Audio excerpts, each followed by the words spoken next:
Look, you're an entrepreneur. You're someone who is successful, but yet you're noticing that those skills and the identity you've built for yourself to get success in business does not ever fucking translate over to social success, women, dating success, and all of the above. And the reason for that is that the identity and the personality you need to succeed in business is the exact opposite of the one that you need to succeed socially. And you will never be confident socially if you come from that business logical minded paradigm. And in this video, I'm going to explain to you what the paradigm is that you're currently operating from. That's usually the case with entrepreneurs and successful people.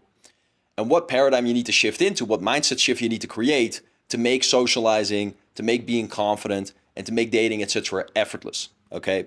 So look, the first thing you got to understand is that if you're in business, you must be very logical minded. Okay? Every entrepreneur has this, and to be frank, most men have this in general, right? But especially entrepreneurs, because you're always dealing with numbers, you're dealing with value equations, you're dealing with product market fit, all very logical, tangible shit, okay? Where you need to make it to where your product is valuable enough for people to buy it, the marketing funnel must make sense, all of that kind of stuff, right? And you're optimizing, you're doing CRO, whatever it may be that you're busy with, all of that stuff is very logical, number-based stuff.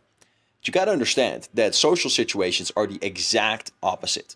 And what I see is that all the entrepreneurs that go into like social situations and they are not able to get similar results there that they are able to get in their business is because they approach it in a similar way. We as entrepreneurs want to be able to just do 1, 2, 3, 4, 5, right? And now we have that certain revenue milestone. We want to re-engineer the numbers, all of this kind of stuff. We want to make it a process mathematically, has to make sense, all of that kind of stuff. And so you need to literally leave that entire paradigm whenever you want to go and socialize. And this won't only be a benefit for you in terms of social results, but this will be a massive benefit for you in terms of your actual enjoyment and how well you can go back into that logical mind, because we all need to unplug, right? And most of the time, if you're able to get out of that logical mind, right, and get completely free flowing, get into your emotional mind, etc., then once you come back in there, you're going to have better ideas, your creativity will flow, etc. Okay? And so anyways, when you're talking to another person, you need to understand that every person is going to go off of emotion, right, not logic.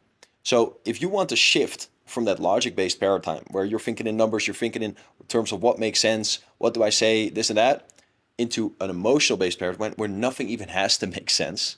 And that's the biggest difference, right? Within that business context, my man, you're going to be thinking about it has to make sense for the customer, right? The value has to be there, this and then, this and then, this and that. And when you go into that social situation, it's literally the opposite to where you want to make as little sense as possible. If you want to be funny, if you want to have humor, if you want to be witty and charismatic, you can literally just say shit that doesn't even make any sense, because that's not what it's about. It's mostly about it being funny and amusing to you, okay? And so the first thing there is that you can start figuring out like what is something that actually amuses you. Because a lot of entrepreneurs, when they go into any social situation, they're thinking like, okay, how do I make this person laugh? How do I make this person like me? What do I say to amuse this person? Because once again, you're coming from a business mindset where like, and there's nothing wrong with you, my fucking dude, right? It's just that you've been in this area a lot where that's rewarded with finances, right? And now you got to do something else to reward yourself here. And so anyway, what you'll do is you'll have this locus, right, onto the other person, like this focus point onto the other person, right? But actually what you need to understand is that it's all emotional and that they will just feel whatever you feel, okay? And so you want to actually be more charismatic and funny and let loose and be better socially. You got to start figuring out what makes you laugh, what makes you smile, what makes you have a ton of fun. And so that is exactly what they're going to find fun. Because other people are literally just going to go with whatever you feel. So if you are saying shit that you just find genuinely funny, right? Then other people are going to enjoy that because of your state, okay? And your state will transfer over to them. Whatever you feel, they feel. So instead of trying to impress other people or trying to like really make jokes that people find funny or like this and that and this and that, do and say whatever you find funny, and it can be as ridiculous as you want. Okay, like examples that I use are just shit that makes completely no sense, right? Like just sentences or words that I find funny. Or I'll give you an example of my humor, right? I just love being extremely over the top narcissistic. Now, am I narcissistic? Maybe to some extent. Okay, we'll keep that between you and me. But saying like, oh, you know, I could recognize like Brad Pitt all the time. That's something I love to say. It's just mad funny to me. Say it. Say what you said. You do look like Brad Pitt. I look like Brad Pitt. You hear that? Or just any of these over-the-top kind of jokes. Now, does it make sense? No, it doesn't really make sense. Is it really funny? No, but it's funny to me. And that's why the other person finds it funny. And even if they don't find it funny at all, it still increases my value within that social interaction because I'm focused on myself and I'm focused on making myself entertained. Okay? We call it self-amusement. So I'm just literally amusing myself. And that's whenever I go to talk to a person, even if I'm just checking out in the grocery store or whatever it may be, okay? I'm just amusing myself. Like, the cleaner was here a couple days ago, okay? Obviously, the cleaner is not a viable dating mate for me. And I put into the translator, when are you taking me out to dinner? As a joke, right? You can already see me smiling and laughing. That's what I find funny, okay? And so obviously I'm not serious. Obviously I'm not really gonna do that. And she's really not probably not gonna do, she probably ain't got the money to do that. But anyway, it's funny to me, okay? So I'm literally throughout my day always just entertaining myself. Or with friends or whatever. Like I just do shit all the time that I find funny, or very random stuff, or just confusing people. One thing that I love to do as well is like when I talk to people and we're just talking about, oh, when is the taxi going to be here, whatever. And I'm like, oh yeah, it's going to be, but it really depends on how high the walls are because, you know, it is raining. So the traffic is going to be a little bit more and this and that. And then they wait for 30 seconds. They're like, what do you mean the fucking walls are high? So just these random things. And you want to just start finding what that is for you. I just gave you some examples for me, but you want to start finding what those examples of funny things are for you, right? And then you want to just start tapping into that and basically shifting your focus point from trying to impress others to trying to amuse yourself, right? And trying to just be yourself and amuse yourself. And the funny thing is that sometimes when you're talking to another person, this is a very funny and very interesting thing. Saying the most interesting things and most deep, cool, value showing characteristics of yourself, right? Or having like your very best outfit or whatever, that you would think shows a lot of value, right? And makes people impressed by you. You could do that. Or what you could do is in some type of way, be yourself to where it doesn't show anything on paper that's cool, right? But it shows that you don't care to impress the other person. And then this will actually build more value than this. You got to understand that the number one concept in all of social dynamics is value. And value has nothing to do with how much money you make, how much you are on paper, this and that. Actually, it does have something to do with that, but not in a relative one-to-one or one to a few people social interaction. It has to do with like some social media stuff and this and that. And so you got to understand that there's essentially three paradigms, right? I'll make you understand this real quick. Because a lot of entrepreneurs, they're only in one of these paradigms. So you have the being, you have the doing, and then you have the having. And these are the three paradigms that you can operate and think out of and optimize in any social situation. So the being paradigm is the absolutely most important. And that's what we're working on mostly in this video. So the being paradigm is about who you are and who you believe yourself to be on a deeper level. Okay? Your beliefs, your value structures, how present you are, your energy, and that is mostly what's going to make someone attracted to you or not. What's going to make you have an attractive energy or not, right? All of those things. Then you have the doing paradigm, which is communication skills, social skills, humor, developing your humor, all that kind of stuff.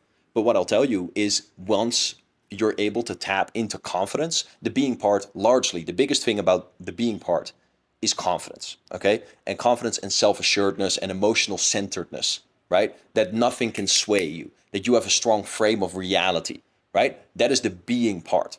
Doing part goes largely automatically once you solve the being part, okay? So I'll give you this example, and you can relate all of these things to business as well.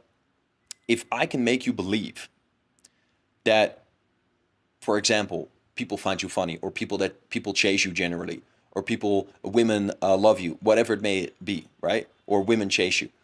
If I can make you believe some of those beliefs, those will drive your action automatically.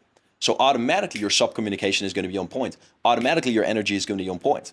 You don't have to do any tricks or learn any lines, because from that belief, the lines will come automatically. The attractive things to say will come automatically. It's just like in your company, right? Where you have 1,000 employees maybe, and then you have, or even 100, you have, number 101, the support person answering emails, right? Does that support person go to you, the CEO, every single day and ask, hey man, what should I reply to this email, right? They're asking for a refund. What in this type of way? What should I reply here? What sentence am I going to use? No, they're just going to look at the general principles, right? And the general value structure and the general mission of the company. And they're going to be able to derive from those principles, missions, and value statements of the company what they're going to be able to say, and what they should say on a micro perspective. They're going to be able to derive that from the macro values and principles that you have instilled there. So the same idea happens with you in any social interaction, and really, to be honest, in your whole mindset and your whole life, right? Like, for example, I'm a boxer as well. I fight fights. If I make myself or someone else believe that he is a very good boxer, that he's very good, defensive fighter or whatever, then automatically he's going to be more like that, right? He's going to act more like that, so to say. So this works in every single domain, is what I'm trying to say. But right now we're focused on the social domain. So that's the being part, right?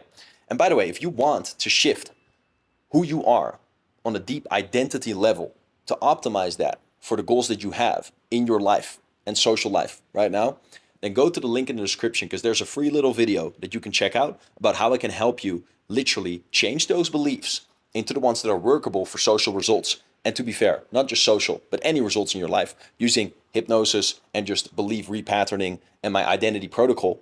Then you can check out that video and see how I can help you with that to achieve that in the next 90 days. There's also a call booking thing on there where you can chat to me personally, okay, and we'll chat about how I can help you do that. So check that out in the link in the description if you want. And then for now, once we've set that being part, we're going to go into the doing part. The doing part is just communication skills, right? It's just like, put it this way. Let's say that you're in a sales meeting, and the being part is that you are 100% convinced that this is something valuable for that person. That will be the 80% of the results, right? Yes, you can have all these sales skills and all these different reframes and all these different NLP patterns, whatever the fuck you want to do, okay? But nothing is going to be as powerful as pure, hardcore, motherfucking belief and certainty that this is going to help that other person, because that will transfer over, okay? And so anyways, that's why you as an entrepreneur and me and my company always have people look over testimonials. My sales guys have them look over testimonials. This is not my only business, by the way, guys, just for context. I have them look over testimonials every single day before they hop on sales calls, because it builds the certainty that, once again, the product is what the customer needs, and that's going to transfer over that energy. And so one more thing on that being part, how that translates over to you socially, we can build those beliefs of you are extremely attractive to women, or you are extremely good socially, or you are extremely funny, whatever it may be, or you are extremely confident. How do we build those beliefs? Essentially through a shift in identity and then reference experiences. So there's a couple different pieces to make that happen. We use leverage, we use reference experiences to increase the certainty, and from there we condition it into your nervous system so that it goes automatic. So it's essentially like just shifting into a different belief system, and now you're operating from there, and then we just have to make that your new default and automatic pattern, okay? And then you're literally going to be the most confident motherfucker that goes into any room, and I can only tell you, you can probably imagine the benefits of that. So then, as far as the doing paradigm goes, you need to, obviously once you have this will largely already be optimized, but you can still learn certain communication tactics, learn how to deal with certain types of people, right? Learn how to, spot. These are skills, right? These are skills in the doing paradigm. This is a person who veers off of validation. This is a person who's a more centered and high self-esteem and grounded person. And how do I treat each one, right? This is a person who is very pretentious or not, right? Those kinds of things. Or how do I make them come to me more, right? Those kinds of things. So that's the doing paradigm of what you can do and what behavior you can change, once again, it largely goes automatic from the being. And then the last paradigm that we have is the having paradigm. Now, as an entrepreneur, you're probably already optimizing in this having paradigm, which is great because it can very much help you. But the worst thing you can have is optimize only the having paradigm and be completely insufficient in being and doing.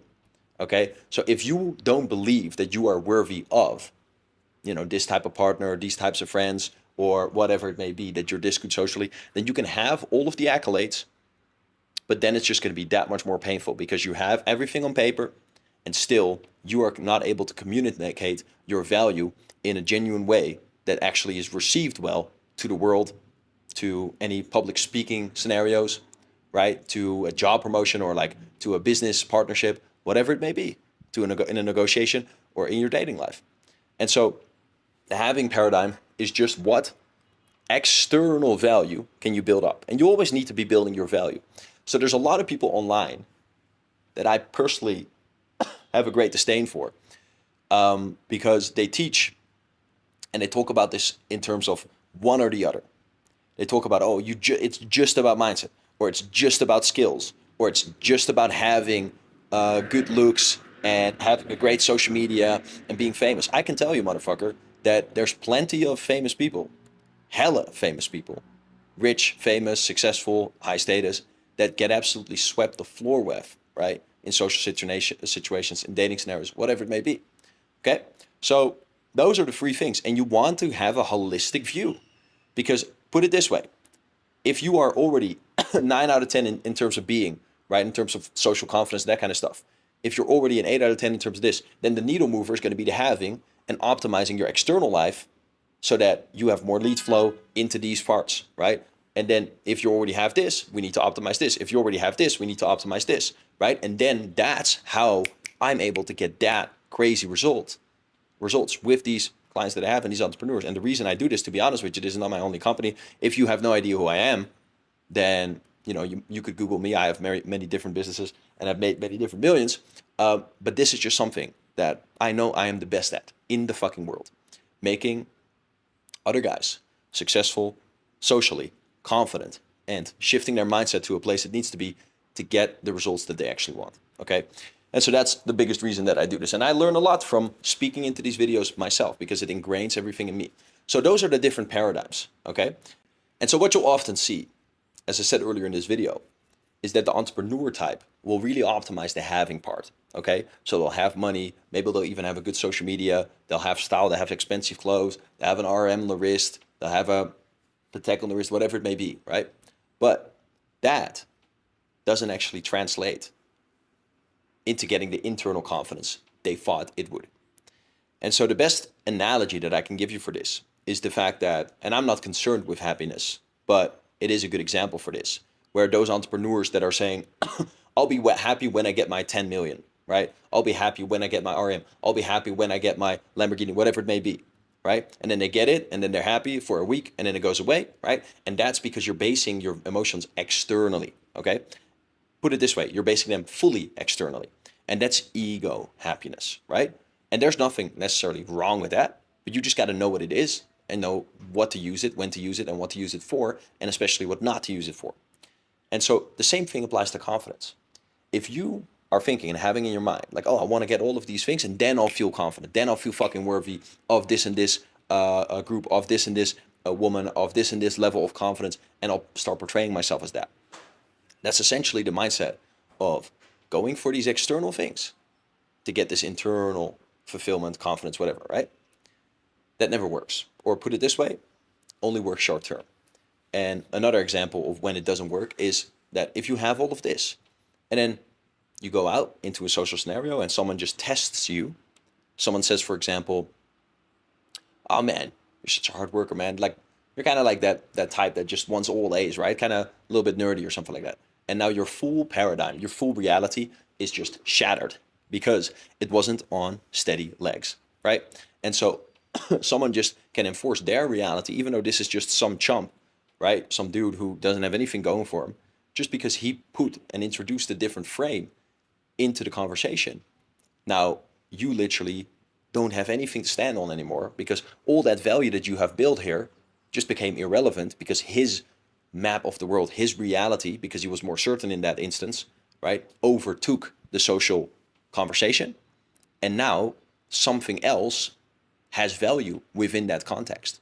You got to really follow me here. It doesn't matter what you have. It doesn't matter like who has the most valuable thing or whatever.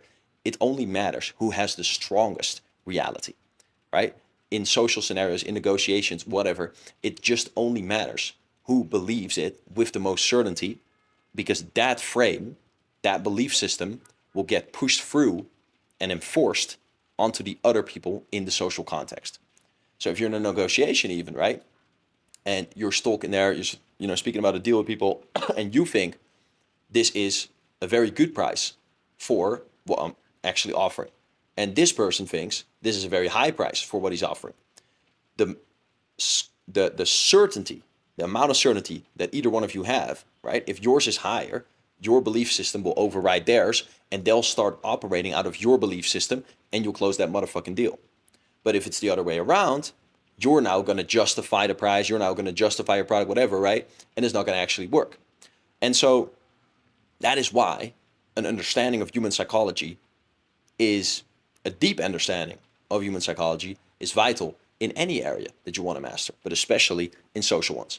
So anyways, the problem with you as an entrepreneur is that you're building all this external value, right? Having, which there's absolutely nothing wrong with that, right? That's 100% good. But I'm just saying, it needs to come from a different place. And you need to understand it's not the only thing. And so you're thinking that this is going to feed into your being and you're going to be more confident and outgoing and better socially because you have all this value, but it actually doesn't transfer, okay? Because you got to understand. And once again, you cannot base that off of an external thing. And so it's all an ego thing, and you got to understand that confidence is simply an emotion, all right? So if you want to tap into more confidence, then you got to understand that actually none of those things even matter because you aren't those things, right? You aren't actually the person that you even think you are. You are the awareness behind that can observe it, right? And you can literally just put those thoughts to the side and start coming from a different place because you choose to, because you have the awareness behind all of this bullshit, right? And so on top of that, it's about those beliefs and self-image that you create on a deep identity level, right? And that you come from. And you got to understand that that self-image and that belief, right, comes from what? Comes from reference experiences, right? Because that builds beliefs. So where do those reference experiences come from? Largely, it's built from ages 0 to 7. So you might be an absolute gangster right now, okay? You might be crushing it in every single area that you're pursuing, except for this one maybe, and you're still not feeling like you're truly the man. You're still not feeling internally like you're truly cool, right? Like you're truly confident and capable, whatever. Maybe in that business area, right? But that's it. Well, that is because you simply have that self-image and that belief that you are like not what you need to be, right?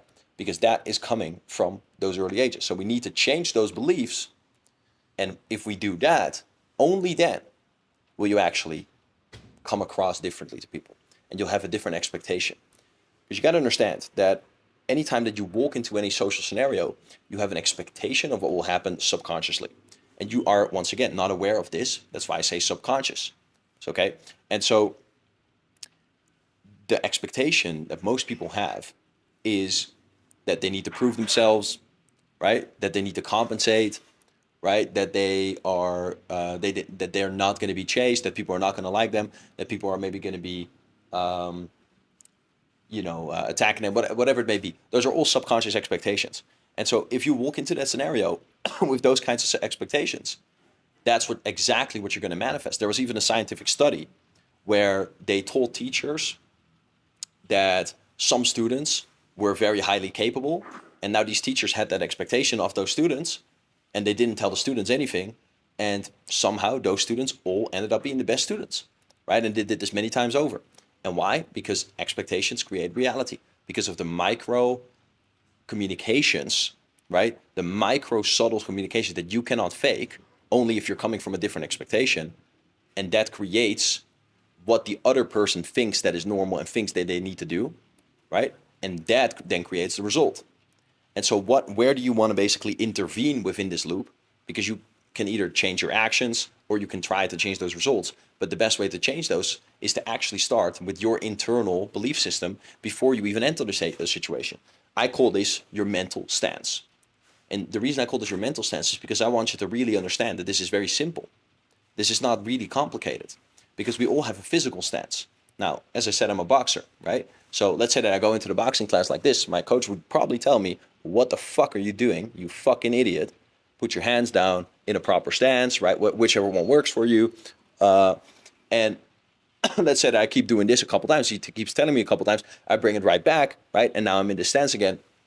And so over a couple times, over a couple days, this is going to be my new default, right? But if I just did this one time, then obviously it's not going to be my default yet.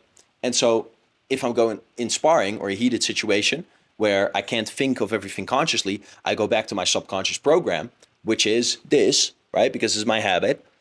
And so that's going to be wrong, right? So what do I need to do? I need to condition it more and train this into this, right? And so what we need to do, and that's a physical stance, right? So over again, now my new habit is this physical stance. The same thing happens with mental stances, but for some reason, people make that much more fucking complicated. But it's just conditioning over and over into you, this new belief system, this new mental stance that you're coming from mentally, right? And then that's going to be your habit. And by the way, those mental stances also apply in a physical thing like boxing. Like you can come from a mental stance of holding back or retrieving. We just had Cinco de Mayo weekend, okay, with Devin Haney, who was absolutely running around the ring like a pussy because he had a very bad reference experience with Ryan Garcia getting absolutely knocked the fuck out by a left hook. So now he barely threw any punches and he was in holding back. He was in retrieving. He was in defense mode the whole time. Never in offense mode, never in just pushing through, never in going forward, never in being first. That's a mental stance that he's coming from, right? And that he hasn't had that in every single fight. So through that reference experience, now he's in this mental stance and now he's fucking his shit up. Okay, so what would he need to do before the fight? Put himself in a different mental stance, go spar from that different mental stance, train it into him, visualize it, etc. And now he's going to come from this attacking and going forward mental stance in the fight. Okay, and so that's the exact same thing that you can do socially as an entrepreneur or whatever endeavor that you're going into. Everything is psychology, guys. 80% of it is where you come from mentally, right? And all the highest performers in the world will tell you that. So anyways, with that being said, going back to the beginning point of this video, as an entrepreneur, you're very logical, right? And so you want to basically forget all of that when you're going out into a social situation and just be emotional, entertain yourself, right? And understand that nothing has to make sense logically. You don't have to even make sentences that make real sense. Like you can just have fun and shoot the shit, right? And that's what you want to do. And the second thing that's associated to that logical mindset is that you think most of the time as an entrepreneur that you have to make sense in terms of a value proposition to the other person that you're trying to connect with, right? And so you got to also let go of that because you got to understand that there is no book, besides the Bible maybe, that tells you what it means to be valuable, that tells you what it means to be cool. Because you can go to Los Angeles and it's going to be maybe cool to wear all black. Or you can go to London and it's going to be cool to wear a turtleneck. Whatever the fuck it may be. Every city, every place has a different map. Even if you go back, what is it, a couple hundred years probably, then women were actually, basically thought that they were like hot if they were fat because it signaled wealth, right? Because they had a lot of food. Now, obviously, that's not the case, except for these oversized models, these plus-size models. I think is personally, it's the biggest fucking scam of the century. But anyways, that's besides the point. So you get my point. There is no one thing that's actually cool. There's no one thing that's actually the shit. It's just whatever you think is the shit and the certainty that you have in that. And then if you are more certain than the other person, your thing will overtake their thing, and they'll now feel insecure that they don't have what you have. And you can play with this so much. And you can do so much damage socially in a good way, right? And also business-wise, you can take this into your business, right? Because all these things are deep human psychology. And you got to understand that humans just go for whatever is value. And what communicates value is two things. It's not actually what you have on paper, because you can start listing those things. I actually met a guy probably a couple of weeks ago here. I was at a festival. I was backstage. There was a lot of very high value, quote unquote, people there. This guy was from LA. And this guy knew a lot of people. And this guy just started showing me in his fucking phone a folder, right? Pulls up a folder and shows me every single celebrity you can think of. Justin Bieber, Justin Timberlake, whatever, right? Start showing me all these pictures with celebrities. And look, is that very valuable? Yeah, it's like it's pretty damn cool. Like Kanye West, like there was really cool and celebrities in there, right? But he literally diminishes all that value by like showing it so much and by wanting to be that and prove that, okay? And so it's self-qualifying at that point. So where does then value actually come from? How do people read value? You got to understand this as an entrepreneur going into social situations, that value, right? Like in terms of what value people put on you comes from two things: social cues and behavioral cues. Okay. So social cues is basically how other people respond to you in a certain setting, how other people look at you, right? And that's because we're all basically coming out of tribes. Our subconscious mind is still, basically designed for that tribe mentality where people basically see and ping off of other people to see what status you have. And you got to understand that people essentially have something in their brain. Everybody has this to where they rapidly make calculations whenever they see another person based on social cues and behavioral cues, if this person is more valuable or less valuable than them. And look, obviously other cues do play into this, like visual cues, right? Like how you look, what you wear, this kind of stuff. But those are not the main things, especially for men, right? For women, visual cues are way more important because obviously women's value to us is more about reproducing value, right? Because we want great kids. And men's value to each other, but also men's value to women is more so about survival value. Like, hey, how can this guy help me survive? And if you're a leader if you're the alpha in the tribe, then you can help her survive better, right? You can have more resources, that kind of stuff. And so additionally, your reproduction value is not as important as your survival value, right? So that's the first thing, that's social cues, how other people respond to you, how you look within the environment, how you treat other people, that kind of stuff. And then behavioral cues is the second one, which is everything that you do, say, and how you say it, right? More importantly, your behavior, like how you look, how close you stand, how far you stand, how loud you speak, how soft you speak, all those kinds of things, micro expressions, your energy, your general eye contact, all of those very little things, how much or how little you look at someone, how you shake someone's hand, all the micro expressions tell someone what price tag to put on you, okay? And one thing that I'll leave you off with in this video is that I see a lot of entrepreneurs out there. I see a lot of motherfuckers out there that run a store, this is an analogy, and they basically price all of their items in the store 3 times less than what the sale value would actually have to be in order to make a profit. And then they're wondering every single month, why the fuck am I turning over losses? Okay, well listen, how the fuck do you expect to stand behind that motherfucking counter, okay, and all these customers come in and they pay you exactly what you put on the fucking price tag, and then you're standing there like a bitch being upset that people are underpaying for your shit? Well, listen, motherfucker, why the fuck wouldn't you change the fucking price tag on that thing?